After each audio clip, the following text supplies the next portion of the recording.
കൂടുതൽ വാർത്തകളും വീഡിയോകളും കാണാൻ ഈ ചാനൽ സബ്സ്ക്രൈബ് ചെയ്യുക. കൂടെ ബെൽ ബട്ടൺ അമർത്തുക. ഏഷ്യ ലൈവ് ടിവിയിലെ ഫെങ്ഷി പ്രോഗ്രാമിലേക്ക് ഏവർക്കും സ്വാഗതം. ഇപ്പം നമുക്ക് യൂട്യൂബിനകത്ത് നമ്മൾ പ്രോഗ്രാം വർഷങ്ങളായിട്ട് ചെയ്തു വരുമ്പോഴത്തേക്ക് ഒത്തിരി ആൾക്കാർ നമ്മളെ ഫോണിൽ കൂടി കൺസൾട്ടിങ്ങിന് വിളിക്കുന്നുണ്ട്. പിന്നെ അത് കഴിഞ്ഞിട്ട് സംശയങ്ങൾ ചോദിക്കുന്നുണ്ട്, അതല്ലാതെ മെസ്സേജുകൾ അയക്കുന്നുണ്ട്. അപ്പോൾ അവരുടെ ഓരോരുത്തരുടെയും സംശയങ്ങൾ എന്തൊക്കെയാണെന്ന് വെച്ച് കഴിഞ്ഞാൽ അത് നോട്ട് ചെയ്തുകൊണ്ട് അതിൻ്റെ റെമഡികളായിട്ടാണ് നമ്മൾ ഓരോ പ്രോഗ്രാമും ഇപ്പോൾ ചെയ്തുകൊണ്ടിരിക്കുന്നത്. അപ്പം കിച്ചൺ എവിടെ വരണം, അല്ലെങ്കിൽ കിച്ചണിൽ സ്റ്റൗ എവിടെ ഇരിക്കണം, അങ്ങനെ കിച്ചനെ പറ്റി ഒത്തിരി സംശയങ്ങൾ ആൾക്കാർക്കുണ്ട്. അപ്പോൾ ഒരുപാട് പ്രോഗ്രാം നമ്മൾ ചെയ്തതാണ്. വീണ്ടും ആൾക്കാർ ഇങ്ങനെ ചോദിക്കുന്നതിൻ്റെ പേരിൽ ഇത് ഒന്നും കൂടി പറയുകയാണ്. ഇപ്പോൾ നമുക്കൊരു വീടിനെ സംബന്ധിച്ച് പറയുകയാണെങ്കിൽ 8 ദിക്കുകളും ഒരു ബ്രഹ്മസ്ഥാനവുമാണുള്ളത്. ഇത് ഓരോ ദിക്കുകളും ഓരോ സൗഭാഗ്യങ്ങളാണ്. അപ്പോൾ നമ്മുടെ ഭാരതത്തിൻ്റെ വാസ്തുവിൽ ഓരോ ദിക്കിനും ഓരോ പേരുകൾ പറയുന്നുണ്ട്. ഇപ്പോൾ വടക്ക് കിഴക്ക് ഈശാന കോണ്, തെക്ക് കിഴക്ക് അഗ്നികോണ്, തെക്ക് പടിഞ്ഞാറ് നിരതി കോണ്, വടക്ക് പടിഞ്ഞാറ് വായു കോണ്, അങ്ങനെ ഓരോ ദിക്കുകളും ഓരോ പേരുകൾ പറയുന്നുണ്ട്. അപ്പോൾ ഇതിൽ ഈ 4 മൂലകളിൽ കിച്ചന് ഏറ്റവും ഉത്തമമായിട്ടുള്ള സ്ഥാനം എന്ന് പറയുന്നത് അഗ്നികോണാണ്. അപ്പോൾ നമുക്ക് ആ പേരിൽ നിന്ന് തന്നെ നമുക്കറിയാൻ പറ്റും, അഗ്നിദേവൻ അവിടെ തെക്ക് കിഴക്ക് ഭാഗത്താണ്. അപ്പോൾ അവിടെ നമുക്ക് അടുപ്പ് ചെയ്ത് അവിടെ നമ്മൾ കിച്ചൺ ചെയ്യുന്നത് ഏറ്റവും ഉത്തമമായിട്ട് വാസ്തുവിൽ പറയുന്നുണ്ട്. ഇപ്പോൾ ഒരുപാട് ആൾക്കാർ ഇത് കേരളത്തിൽ ഭൂരിഭാഗം വീടുകളിൽ നമുക്ക് വടക്ക് കിഴക്ക് ഭാഗത്ത് അടുക്കള കാണാനായിട്ട് സാധിക്കുന്നുണ്ട്. പക്ഷേ കേരളം വിട്ട് നമ്മൾ തൊട്ടടുത്ത സ്റ്റേറ്റായ കർണാടകയിലോ തമിഴ്നാട്ടിലോ പോയി കഴിഞ്ഞാൽ അവരാരും വടക്ക് കിഴക്ക് ഭാഗത്ത് ചെയ്യുന്നില്ല. അവരെല്ലാം തെക്ക് കിഴക്ക് ഭാഗത്താണ് ചെയ്യുന്നത്. പിന്നെ അവർ ചെയ്യുന്നില്ലെന്ന് ചോദിച്ചാൽ ഇതിപ്പോൾ എവിടെയായാലും നമുക്കിപ്പോൾ എല്ലാ സ്ഥലത്തും കിച്ചൺ ചെയ്യുന്ന ആൾക്കാരുണ്ട്. കന്നിമൂലയിൽ വരെ കിച്ചൺ ചെയ്യുന്ന ആൾക്കാരുണ്ട്. പക്ഷേ നമുക്ക് ഏറ്റവും ഉത്തമമായിട്ടുള്ളത് നമുക്ക് തെക്ക് കിഴക്ക് ഭാഗത്താണ്. അപ്പോൾ നമ്മളൊരു ഈ ഒരു പ്രോഗ്രാം കേട്ടുകൊണ്ടിരിക്കുന്ന ഒരു വ്യക്തി നമ്മളുടെ വീട് വെച്ചല്ലോ, നമ്മുടെ വീട്ടിൽ വടക്ക് കിഴക്ക് ഭാഗത്താണല്ലോ കിച്ചൺ വന്നിരിക്കുന്നത്, നമുക്ക് ഇനിയിപ്പോൾ എന്താ ചെയ്യാൻ പറ്റുക? ഇപ്പം നമുക്കത് അവിടെ നിന്ന് മാറ്റി തെക്ക് കിഴക്കോട്ട് ചെയ്യാനുള്ള സാമ്പത്തികമില്ല, അല്ലെങ്കിൽ തെക്ക് കിഴക്കോട്ട് ചെയ്യാനായിട്ടുള്ള സൗകര്യം നമുക്കില്ല. അപ്പോൾ നമ്മൾ എന്താ ചെയ്യും എന്ന് ചിലർ മനസ്സുകൊണ്ട് വിചാരിക്കുന്നുണ്ടാവും. അപ്പോൾ അത്തരത്തിലുള്ളവർക്ക് ഞാനൊരു ചെറിയ ഇത് പറഞ്ഞു തരാം. നിങ്ങളുടെ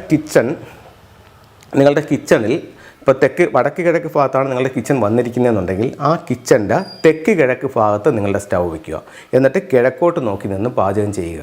അത് കഴിഞ്ഞിട്ട് വടക്ക് കിഴക്ക് ഭാഗത്ത് നിങ്ങളുടെ സിങ്ക് വയ്ക്കുന്ന, പാത്രം കഴുകുന്ന സിങ്ക് വയ്ക്കുന്ന ചില. അപ്പോൾ ഈ ഒരു ചെറിയ മാറ്റത്തിലൂടെ തന്നെ ആ കിച്ചൻ്റെ ദോഷം ഒരു പരിധി വരെ കുറയ്ക്കാനായിട്ട് നമുക്ക് ഇതുകൊണ്ട് സാധിക്കും.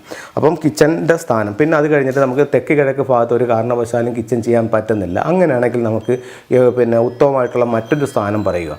അങ്ങനെയാണെന്നുണ്ടെങ്കിൽ നിങ്ങൾക്കത് വടക്ക് പടിഞ്ഞാറ് ചെയ്താലും ദോഷമില്ല. എൻ്റെ ഒരു അഭിപ്രായത്തിൽ വടക്ക് കിഴക്ക് ഭാഗത്ത് ചെയ്യേണ്ട എന്നുള്ളതാണ് എൻ്റെ ഒരു നിർദ്ദേശം. അപ്പോൾ നിങ്ങൾക്ക് കിച്ചൺ തെക്ക് കിഴക്ക് ഭാഗത്ത് ചെയ്യാം. അത് പറ്റിയില്ല എന്നുണ്ടെങ്കിൽ വടക്ക് പടിഞ്ഞാറ് ഭാഗത്ത് ചെയ്യാം. ഇനി എപ്പോഴും നമുക്ക് സ്റ്റൗ തെക്ക് കിഴക്ക് മൂലയിൽ വരുന്നതാണ് ഏറ്റവും ഉത്തമമായിട്ടുള്ളത്. ഇനി കിച്ചണിൽ നമ്മൾ മറ്റു കാര്യങ്ങൾ പറയുമ്പോഴത്തേക്കും കിച്ചണിൽ പൊതുവേ ഒരുപാട് ആൾക്കാർ ഇപ്പം മിക്കവരും ഇന്ന് ആരോഗ്യ പ്രശ്നമുള്ള ആൾക്കാരാണ്. അപ്പോൾ അവരുടെ മെഡിസിൻസും മറ്റു കാര്യങ്ങളൊക്കെ അവർ കിച്ചണിൽ വെക്കുന്നതായിട്ട് കണ്ടിട്ടുണ്ട്. ഇപ്പോൾ മെഡിസിൻ നമ്മൾ കിച്ചണിൽ വെക്കുകയാണെങ്കിൽ നമ്മൾ ഭക്ഷണം കഴിക്കുന്നതാണെങ്കിൽ ഉള്ള കാലം മൊത്തം മരുന്ന് കഴിക്കേണ്ടി വരുമെന്ന് ഫെങ്ഷുയിൽ പറയുന്നുണ്ട്. അപ്പോൾ അങ്ങനെയാണെന്നുണ്ടെങ്കിൽ കിച്ചണിൽ നിന്ന് മെഡിസിനുകൾ ഒഴിവാക്കുന്നത് നല്ലതാണ്. അതുപോലെ കലണ്ടറും ക്ലോക്കും കിച്ചണിൽ ഉപയോഗിക്കാൻ പാടില്ല എന്നും പറയുന്നുണ്ട്. അതുപോലെ തന്നെ കിച്ചൺ എപ്പോഴും നല്ല വൃത്തിയായിരിക്കണം. ഇപ്പോൾ ചില വീടുകളിൽ നമുക്ക് രാത്രി സമയങ്ങളിലെന്ന് പറഞ്ഞു കഴിഞ്ഞാൽ നമ്മൾ ഭക്ഷണമൊക്കെ കഴിച്ചിട്ട് ആ പാത്രമൊക്കെ കഴുകാതെ സിങ്കിനകത്ത് ഇട്ടിട്ട് പിറ്റേന്ന് രാവിലെ കഴുകുന്ന ഒരു രീതിയുണ്ട്. അത് ഒട്ടും നല്ലതല്ല. എപ്പോഴും അടുക്കള നല്ല വൃത്തിയായിരിക്കണം. അതുപോലെ തന്നെ നമ്മളുടെ സ്റ്റൗ, അതിൻ്റെ ബർണറൊക്കെ നല്ല ക്ലീൻ ചെയ്തിരിക്കുന്നത് നമ്മളിലേക്ക് സമ്പത്ത് വരാനായിട്ട് നല്ലതായിട്ടും വാസ്തുവിൽ പറയുന്നുണ്ട്. അതുപോലെ തന്നെ തെക്ക് കിഴക്ക് ഭാഗത്ത് നമ്മൾ സ്റ്റൗ വെച്ച് അവിടെ ഇത് പാചകം ചെയ്യുകയാണെങ്കിൽ അത് നമുക്ക് കൃത്യസമയത്ത് ആ ഫുഡ് ഉണ്ടാക്കാൻ സാധിക്കുമെന്നും ആ ഫുഡ് നമ്മുടെ ആരോഗ്യത്തെ നിലനിർത്തുമെന്നും പറയുന്നുണ്ട്. അപ്പോൾ തെക്ക് കിഴക്ക് ഭാഗത്ത് കിച്ചൺ ചെയ്യുക. പിന്നെ കിച്ചണിൽ പറയേണ്ട മറ്റൊരു കാര്യം എന്ന് പറയുന്നത് കിച്ചണും സ്റ്റൗവും സിങ്കും കൂടെ അടുത്തടുത്ത് വരാതെ ഒരു 2 അടിയെങ്കിലും മിനിമം അകലമുണ്ടായിരിക്കണം. അതല്ല അടുത്ത് വരുന്നുണ്ടെങ്കിൽ രണ്ടിൻ്റെയും കൂടെ ഇടയിൽ ചെറിയൊരു പ്ലാന്റ് വെച്ചുകൊണ്ട് ആ ഒരു ദോഷത്തെ നമുക്ക് പരിഹരിക്കാം. അതുപോലെ തന്നെയാണ് ഇപ്പോൾ നമുക്ക് തെക്ക് കിഴക്ക് ഭാഗത്ത് സ്റ്റൗ ഇരിക്കുന്നത് കരുതുക. അതിൻ്റെ നേരെ ഓപ്പോസിറ്റ്, അതായത് തെക്ക് പടിഞ്ഞാറ് ഭാഗത്ത് നമുക്ക് ഫ്രിഡ്ജ് ഇരിക്കുകയാണെന്നുണ്ടെങ്കിൽ അത്തരം വീടുകളിൽ കലഹത്തിനുള്ള സാധ്യത ഉണ്ടാകുമെന്ന് ഫെങ്ഷുയിൽ പറയുന്നുണ്ട്. അതായത് തീയും വെള്ളവും മുഖത്തോട് മുഖം ഇരിക്കുന്ന ഒരു അവസ്ഥയാണ് അവിടെ വരുന്നത്. അപ്പോൾ അത് നമുക്ക് ഒഴിവാക്കാൻ പറ്റുമെങ്കിൽ അത് നല്ലതാണ്. അതല്ല ഒഴിവാക്കാൻ പറ്റാത്തൊരു സാഹചര്യത്തിലാണെന്നുണ്ടെങ്കിൽ നമുക്ക് ഒരു ചെറിയ പിന്നെ മുളം തണ്ട്, അതായത് ഒരു വുഡ് പീസ് മുളം തണ്ട് ഇതിൻ്റെ ഇടയിൽ ഒരു ചെറിയ റെഡ് റിബണിൽ കെട്ടി ഇടുകയാണെന്നുണ്ടെങ്കിൽ ഈ പ്രശ്നത്തിന് ഒരു പരിഹാരമാകുമെന്ന് പറയുന്നുണ്ട്. ഫെങ്ഷുയിൽ പിന്നെ എല്ലാ കാര്യങ്ങൾക്കും അവർ പരിഹാരങ്ങൾ നിർദ്ദേശിക്കുന്നുണ്ട്. ഇതെന്താ ഇവിടെ സംഭവിക്കുന്നതെന്ന് പറഞ്ഞു കഴിഞ്ഞാൽ, ഇപ്പം നമുക്ക് ഈ പിന്നെ അവിടെ അഗ്നി ഇരിക്കുന്നു, ഇപ്പുറത്ത് വെള്ളം ഇരിക്കുന്നു, ഇതിൻ്റെ ഇടയ്ക്ക് ഒരു മുളം തണ്ട് കെട്ടിയിടാനാണ് പറയുന്നത്. അപ്പം ഈ വെള്ളം ഈ വുഡിലേക്ക് എത്തുകയും ആ വുഡ് വളരുകയും ആ വുഡ് ഈ അഗ്നിയെ കത്താൻ സഹായിക്കുകയും ചെയ്യുന്നു എന്നുള്ള സൈക്കിളിലേക്ക് അത് മാറും. മറ്റത് വെള്ളവും തീ ആകുമ്പോഴത്തേക്ക് ഈ വെള്ളം ഈ അഗ്നിയെ കെടുത്തും എന്നൊരു സങ്കല്പം കൂടെയുണ്ട്. അപ്പോൾ അതിന് പരിഹാരമായി ഇടയ്ക്ക് ഒരു വുഡ് എലമെൻറ്റ് കൊണ്ടുവന്നുകൊണ്ട് അത് കറക്റ്റ് ചെയ്യണം. അങ്ങനെ ഒരു പഞ്ചഭൂതങ്ങളുടെ ഒരു സൈക്കിൾ ഉപയോഗിച്ചിട്ടാണ് ഫെങ്ഷി ബാലൻസ് ചെയ്യുന്നത്. 1-2 ടൂളുകളിലേക്ക് നമുക്ക് പോകാം. ഇപ്പം നമ്മുടെ വീടുകളിലേക്ക് ഇപ്പം പലതരത്തിലുള്ള എനർജികളുണ്ട്. ഇപ്പം നെഗറ്റീവ് എനർജി എന്ന് പറയുമ്പോൾ പോസിറ്റീവ് എനർജി എന്ന് പറയുമ്പോൾ എല്ലാവർക്കും അറിയാവുന്ന സംഭവങ്ങളാണ്. അപ്പം നമ്മളുടെ വീടുകളിലേക്ക് കടന്നു വരുന്ന എനർജികളിൽ പോസിറ്റീവ് എനർജിയുണ്ട്, നെഗറ്റീവ് എനർജിയുണ്ട്. അപ്പോൾ ഈ പോസിറ്റീവ് എനർജി ആണ് നമുക്ക് കൂടുതലായിട്ട് നമ്മുടെ ജീവിതത്തിൽ ഒത്തിരി നേട്ടങ്ങൾ ചെയ്യാനായിട്ട് സഹായിക്കുന്നത്. അതേസമയം നെഗറ്റീവ് എനർജിയും കടന്നു വരുന്നുണ്ട്. അപ്പോൾ ഈ നെഗറ്റീവ് എനർജി കടന്നു വരാതെ അതിനെ പ്രൊട്ടക്റ്റ് ചെയ്യാനായിട്ട് ഫെങ്ഷുയിൽ ചില ടൂളുകൾ പറയുന്നുണ്ട്. അതിൽ പ്രധാനപ്പെട്ട ഒരു ടൂളെന്ന് പറയുന്നത് കുവാൻ കിങ് എന്ന് പറഞ്ഞിട്ട് ഉള്ള ഒരു സ്റ്റാച്ചു ആണ്. ഇത് കുവാൻ കിങ് എന്നാണ് ഈ സ്റ്റാച്ചുവിൻ്റെ പേര്. ഇതൊരു ചൈനീസ് കിങ് ആണ്.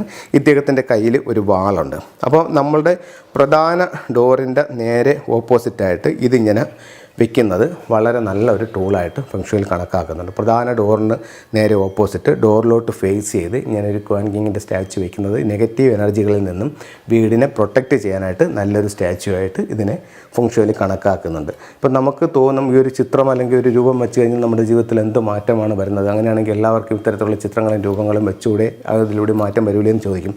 നിങ്ങൾ ഈ പറയുന്നത് നിങ്ങൾക്ക് സ്വീകാര്യമാകുന്നു എന്ന് തോന്നുന്നെങ്കിൽ നിങ്ങളത് ഉറപ്പായിട്ടും ചെയ്തു നോക്കൂ. നിങ്ങൾക്ക് അതിലുള്ള വ്യത്യാസം നിങ്ങൾ അനുഭവിച്ചറിയും. എപ്പോഴും നിങ്ങൾക്ക് അതിനെപ്പറ്റി ബോധ്യമാവും.